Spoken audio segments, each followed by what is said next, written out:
अस्सलामुअलैकुम dear students, उम्मीद है आप सब खैरियत से होंगे। आज हम 10th की इंग्लिश के चैप्टर वाइज एमसीक्यूज़ को रीड करेंगे और साथ ही साथ कुछ इम्पॉर्टेंट टिप्स को भी डिस्कस करेंगे। सबसे पहले हमारे पास यहाँ जो एमसीक्यूज़ गिवन हैं वो हैं स्पेलिंग्स से रिलेटेड। तो इसमें हम चारों ऑप्शंस को फ़िलहाल तो स्टडी नहीं करेंगे। इसमें से जो राइट ऑप्शंस हैं लाइक जो आंसर्स में गिवन हैं हम सिर्फ उन्हीं को लर्न करेंगे। इस कोशिश करें कि आप हिज्जे बना के याद करें ताकि आपको अच्छे से स्पेलिंग्स याद रहें पेपर में। जब कभी भी आप जो है स्पेलिंग्स हों या कोई भी ऑप्शंस हों तो उसमें आप चारों ऑप्शंस को पढ़े बगैर किसी एक ऑप्शन को सेलेक्ट नहीं करेंगे। पहले आप चारों ऑप्शन को अच्छे तरीके से देखेंगे कि उसमें से कौन सी ऑप्शन ठीक है, फिर आप सेलेक्ट करेंगे। तो यहाँ पे शुरू करते हैं। फर्स्ट वाला पार्ट जो है choose the word with correct spelling. Answers जो हैं वो हम स्टडी करने लगे हैं। फर्स्ट है ancestors, second dispute, third conflict, fourth revenge, fifth reputation, sixth guidance, seventh sermon, eighth property, ninth transcends, 10th justice, 11th companion, 12th judge, 13th embodiment, 14th silence, 15th commandment। सो अब हमने जिस तरीके से इनके तलफ़्फ़ुज़ का पढ़ा है वैसे ही इनके स्पेलिंग्स हैं, ठीक है। उसके बाद है choose the correct meaning of the underline word, the underlined word. अब यहाँ पे आपने इस बात का ख़ास ख्याल रखना है कि आया के पेपर में आपको जो वर्ड दिया गया है अंडरलाइन करके उसका मीनिंग पूछा जा रहा है यानी सिनोनिम, या फिर उसका ऑपोजिट पूछा जा रहा है मुतज़ाद यानी कि एंटोनिम पूछा जा रहा है। पहले आपने ये चीज़ ध्यान से देख लेनी है, उसके बाद आपने ऑप्शन को सिलेक्ट करना है। सो यहाँ पे उन्होंने पूछा हुआ है जो फर्स्ट वाला एमसीक्यू उसमें दी antonym of perfect is, perfect यानी मुकम्मल होना, बेदाग होना, कामिल होना, उसका उलट पूछा हुआ है, मुतज़ाद पूछा है। तो परफेक्ट का उलट क्या होगा? इम्परफेक्ट। सेकंड है he decided every case brought to him by friend और foe with justice without fear of favour. The underlined word means, means मतलब मानी पूछ रहे हैं वो। फो का फो कहते हैं दुश्मन को और इंग्लिश में क्या होगा? एनिमी। थर्ड वन है फर्म, फर्म कहते हैं मुस्तकिल मिजाज होने को अगर किसी पर्सन की बात हो रही है। और वैसे अगर हम किसी की क्वालिटी की बात करें जैसे फर्म रिजॉल्व, पक्का इरादा, ठीक है, तो वहाँ पे पक्का होने के सेंस में आता है, पुख्ता होने के सेंस में आता है। और अगर किसी पर्सन की बात कर रहे हैं तो इसमें क्या होगा? जो मुस्तकिल मिजाज होता है बंदा, साबित कदम, उसको कहते हैं फर्म, ठीक है। और उसको इंग्लिश में क्या कहेंगे? परसिस्टेंट, ठीक है। फर्म को क्या कहेंगे? परसिस्टेंट। आगे फिर से ये वर्ड जो है रिपीट होगा लेकिन वहाँ पे इसका मीनिंग जो है फर्म का मीनिंग जो है वहाँ पे डेफिनेट है, ठीक है ना। जो चीज़ आपको श्योर होती है, जिसका यकीन होता है आपको, जो क्लियर होती है, वाज़ेह होती है, ठीक है। तो आप ऐसा भी कर सकते हैं कि अगर एक वर्ड है और उसके डिफरेंट मीनिंग्स आ रहे हैं बार बार डिफरेंट एमसीक्यूज़ में, तो आप एक पेज पे वो वर्ड एक दफ़ा लिख लें और उसके जो डिफरेंट मीनिंग्स आ रहे हैं उसके सामने लिख लें ताकि आपको गलती ना लगे। उसके बाद नेक्स्ट है एंसेस्टर्स, एंसेस्टर्स कहते हैं अबाउजात को, फॉर फादर्स। उसके बाद है एक्विटेबल, एक्विटेबल कहते हैं मुनसिफाना को, फेयर, ठीक है। यहाँ पे चूँकि मीनिंग पूछ रहे हैं ना, मीन्स या सिनोनिम का मतलब होता है मीनिंग पूछ रहे हैं, तो इसलिए हम इसके मीनिंग को ही कंसिडर कर रहे हैं। उसके बाद माइटी है, माइटी का मतलब होता है ताकतवर होना, उसका एंटोनिम यानी उलट पूछ रहे हैं, उसको कहते हैं वीक। नेक्स्ट है मोटिवेशन का मीनिंग पूछा गया है। मोटिवेशन होता है तहरीक, ठीक है, तो उसको इंग्लिश में कहते हैं इंस्पिरेशन। फिर उसके बाद नेक्स्ट वर्ड है सिंसियरली। सिंसियरली में उन्होंने स्पेलिंग मिस्टेक किया, आप ठीक कर लीजिएगा, आर के बाद ई ऐड कर लें। सिंसियरली असल में जब आप एक लेटर को लिखते हैं और उसके एंड पे आप उसको क्लोज़ करना चाहते हैं, कॉम्प्लीमेंट्री क्लोजिंग जो होती है उसके लिए ये वर्ड यूज़ किया जाता है। उसके बाद है the antonym of the word equitable is. अब वो उलट पूछ रहे हैं। एक्विटेबल का पहले उन्होंने मीनिंग पूछा था तो आपने फेयर लिखा था और आप उलट पूछ रहे हैं तो फिर अनफेयर होगा ना। उसके बाद इंटरसीड होता है सिफारिश करना कि जैसे दो लोग बात कर रहे हैं उनके बीच में आप आ रहे हैं, उनके दरमियान में आ रहे हैं तो इस इट मीन्स आप मुदाखलत कर रहे हैं। सो इंटरसीड का मीनिंग पूछ रहे हैं तो वो होगा इंटरफेयर। उसके बाद है इक्विटेबल का मतलब फेयर, ये हम पीछे पढ़ चुके हैं। और उसके बाद इंसेस्टर्स फोर फादर्स, ये भी रिपीट हो रहा है। फो का एंटोनिम पूछ रहे हैं। अब ये आपने जो है देखा कि फो का पीछे उन्होंने मीनिंग पूछा था, यहाँ पे एंटोनिम उलट पूछ रहे हैं तो इसलिए दुश्मन का उलट क्या होगा, दोस्त। दोस्त को इंग्लिश में क्या कहते हैं, फ्रेंड। उसके बाद है डिवाइस। डिवाइस होता है तश्कील देना, बनाना, तो उसको कहते हैं मेक। नियर होता है करीब, करीब का एंटोनिम यानी उलट पूछ रहे हैं तो वो होगा फॉर यानी दूर। फो कहते हैं एनिमी को, ये भी रिपीट हो रहा है। नेक्स्ट है प्रोक्लेम। प्रोक्लेम होता है बाज़ाब्ता ऐलान करना, बाकायदा ऐलान करना, और उसको इंग्लिश में कहते हैं अनाउंस। नेक्स्ट है एंसेस्टर्स फॉर फादर्स, ये भी रिपीट हो रहा है। उसके बाद है you dash find Lubna in the garden but I doubt it. अब इसमें आप अगर देखें तो जो है माइट का मोडो वर्ब यूज़ हुआ है। माइट जो है वो उस चीज़ के लिए इस्तेमाल होगा जो कि एक तो मे का पास्ट है माइट, और दूसरा ये कि माइट जो है वो ऐसी चीज़ों के लिए यूज़ होगा जिसके बारे में आपको श्योरिटी नहीं है, ठीक है ना। मतलब आप जैसे कोई बंदा आपसे को पूछ रहा है कि लुबना कहाँ है तो आप कहते हो कि आप देख लो कि वो हो सकता है कि बाग में हो, लेकिन मुझे शक है, यानी कि आप डेड श्योर नहीं हो कि लुबना कहाँ है। तो इस वजह से माइट का मोडो वर्ब यूज़ हुआ है। नेक्स्ट है keep the balls in the basket. तो बॉल्स जो हैं वो पूछा जा रहा है कि ग्रामर की रूह से क्या है, आया कि वो कंक्रीट नाउन है, प्रॉपर नाउन है, कलेक्टिव नाउन है या एब्स्ट्रैक्ट नाउन है। अब बॉल्स जो हैं वो गेंदें जो होती हैं वो कंक्रीट नाउन है इसलिए क्योंकि उनकी जो है फ़िज़िकल एग्जिस्टेंस ठोस या मादी वजूद होता है, ठीक है ना। आप अपनी 5 सेंसेस से उसको मतलब कि उसके वजूद को फ़ील कर सकते हैं, महसूस कर सकते हैं। अब लाइक बॉल है, आप उसको टच करेंगे तो उसकी फ़िज़िकल एग्जिस्टेंस भी है, ठीक है, आपने छू के भी उसको महसूस कर लिया है। तो इस वजह से क्या होगा, कंक्रीट नाउन होगा। उसके बाद है as a young trader he earn good reputation. अब यहाँ पे यंग ट्रेडर को उन्होंने अंडरलाइन किया, ये एक फ्रेज़ है। फ्रेज़ नामुकम्मल जुमला यानी फ़िक्रा होता है और इसमें सब्जेक्ट वर्ब कॉम्बिनेशन नहीं होता। तो इसमें नाउन फ्रेज़ ये क्यों है, इसका लास्ट या एंड वर्ड या हेड वर्ड जो है वो ट्रेडर जो है वो एक नाउन है। सो इस वजह से ये एक नाउन फ्रेज़ है, ठीक।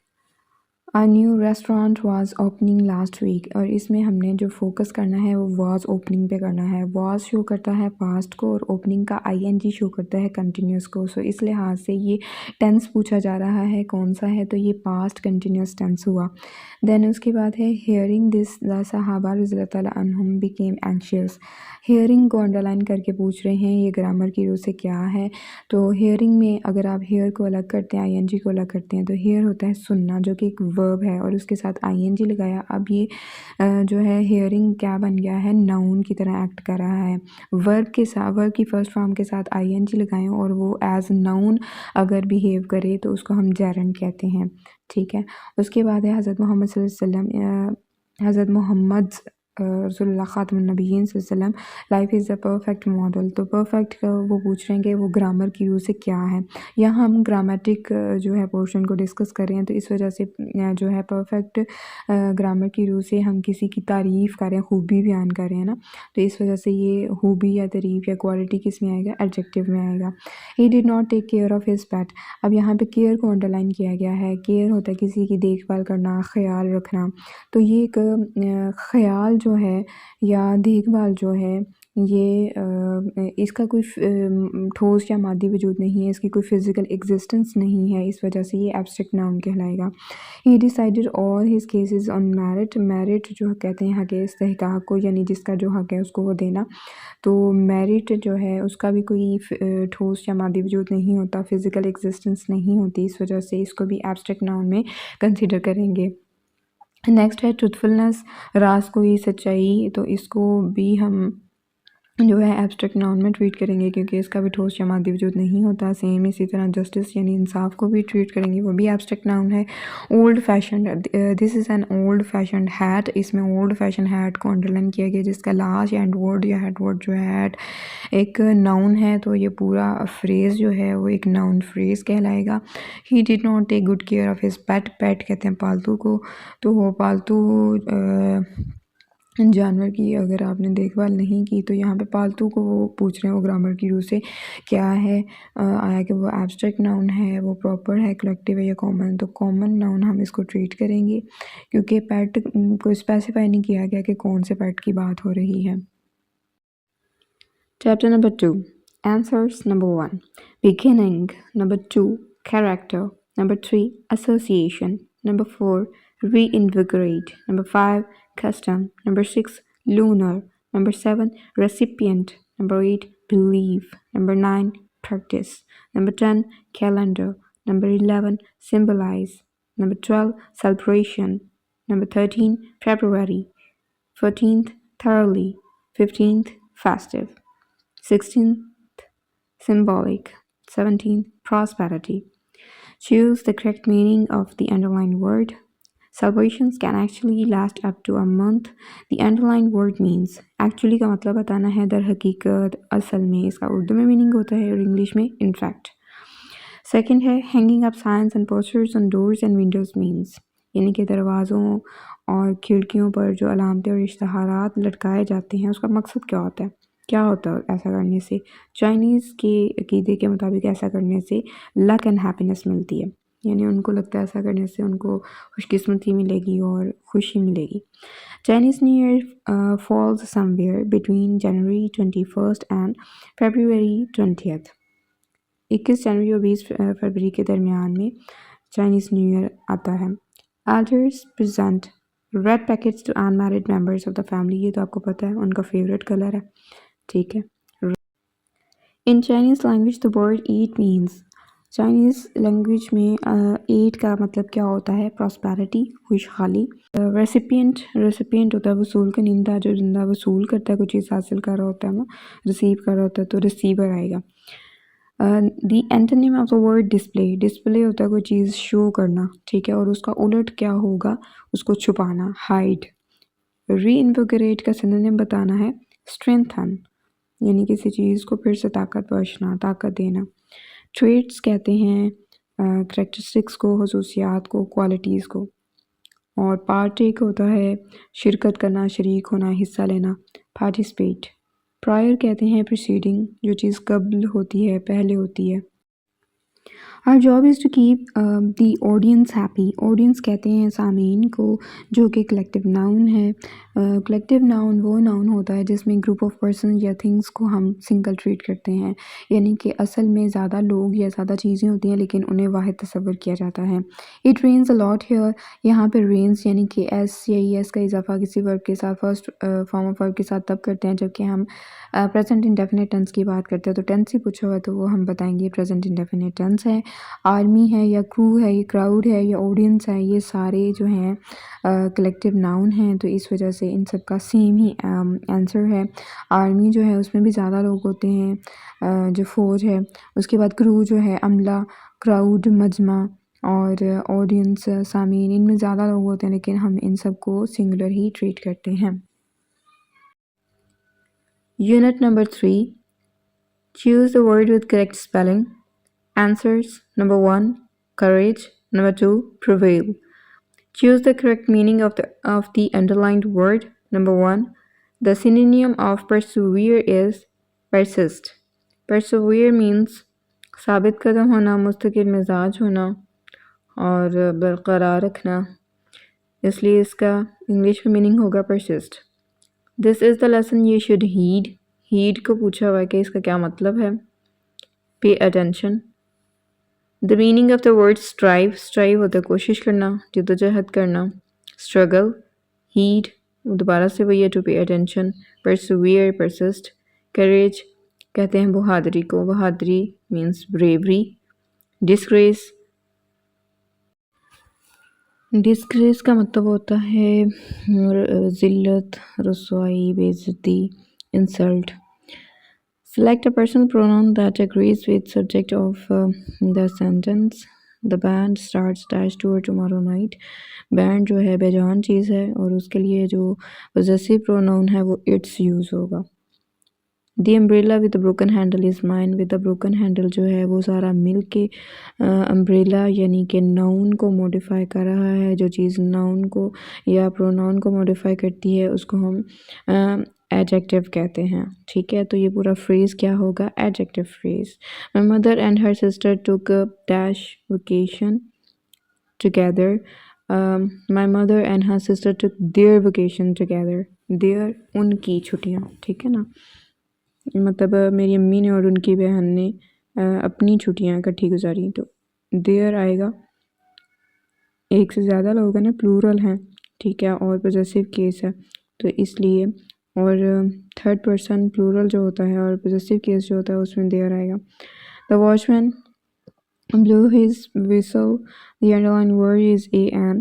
अब इसमें वो वर्ब का पूछ रहे हैं। दो तरह से हमारे पास वर्ब हो सकता है, ट्रांजिटिव, इंट्रांजिटिव। ट्रांजिटिव वो होता है जिस वर्ब के बाद ऑब्जेक्ट की ज़रूरत होती है, और यहाँ पे ऑब्जेक्ट की ज़रूरत है, क्योंकि अगर हम ये नहीं बताएंगे कि वॉचमैन यानी कि चौकीदार जो है उसने बजाई, क्या बजाई?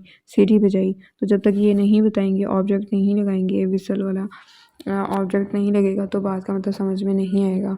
जबकि दूसरी तरफ इंट्रांजिटिव वर्ब वो होता है जिसके बाद ऑब्जेक्ट ना भी लगाएं तो बात का मतलब समझ में आ जाता है। जैसे ही क्राइड, दे स्लेप्ट वगैरह, इसमें क्राइड और स्लेप्ट वगैरह जो हैं वो क्या कहलाएंगे? इंट्रांजिटिव वर्ब कहलाएंगे। तो रेगुलर इरेगुलर में ये होता है कि रेगुलर में ई डी डी या टी लगा के सेकंड थर्ड फॉर्म बन रही होती है, जबकि इरेगुलर में ऐसा नहीं होता, स्पेलिंग्स चेंज हो जाते हैं सेकंड थर्ड फॉर्म बनाते हुए। तो यहाँ पे ट्रांजिटिव वर्ब है, तो इस वजह से सी वाली ऑप्शन ठीक है। None of the cheques were cashed, they finally expired. They जो है वो थर्ड पर्सन प्लूरल है और सब्जेक्टिव केस है, ठीक है। अब वो कह रहे हैं ना कि कोई भी चेक जो है वो कैश नहीं हुआ और वो सारे जो थे वो एक्सपायर हो गए थे, और चेक से एक्सपायर हो गए, वो एक्सपायर हो गए, तो वो के लिए क्या यूज़ होगा? दे।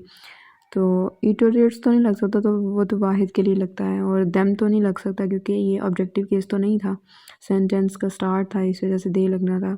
None of the chicks were cash, they finally expired, तो दे पूछ रहे हैं क्या ग्रामर की रूल से? I, we, they, you, he, she, it आपको पता है पर्सनल प्रोनाउंस होते हैं। The black umbrella is mine.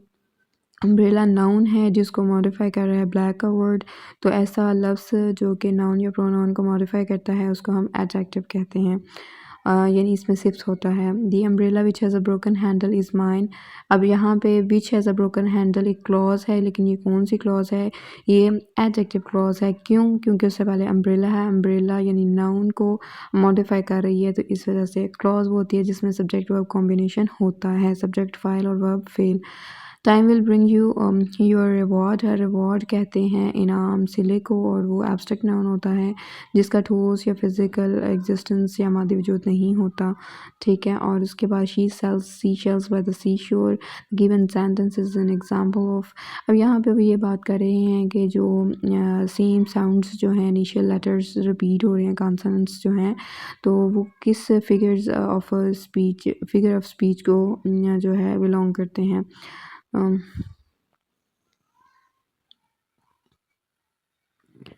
वो बिलोंग करते हैं अलिटरेशन, यानी कि सेम साउंड्स का रिपीट करना। तो ये अगर आप देखें तो शी में श की साउंड आ रही है, सेल्स में स की साउंड आ रही है, इसी तरह शेल्स में श की आ रही है, सी में स की साउंड आ रही है। तो ये सेम साउंड जो हैं अगर आप देखें तो ये रिपीट होती नज़र आ रही हैं, ठीक है। तो इसको जो है हम alliteration कहते हैं। The tops of the mountains were covered with snow. The underlined word is an। अब यहाँ पे tops of the mountains क्या है? पहाड़ों की चोटियाँ, जो कि noun है, और noun को जो modify करता है वो क्या होता है? adjective होता है। So covered with snow क्या होगा? यानी पहाड़ों की जो चोटियाँ हैं वो बर्फ़ से ढकी हुई थी, तो बर्फ़ से ढका होना उनकी क्वालिटी है, क्वालिटी को कहते हैं adjective। तो ये फ्रेज़ कहलाएगा एडजेक्टिव फ्रेज़।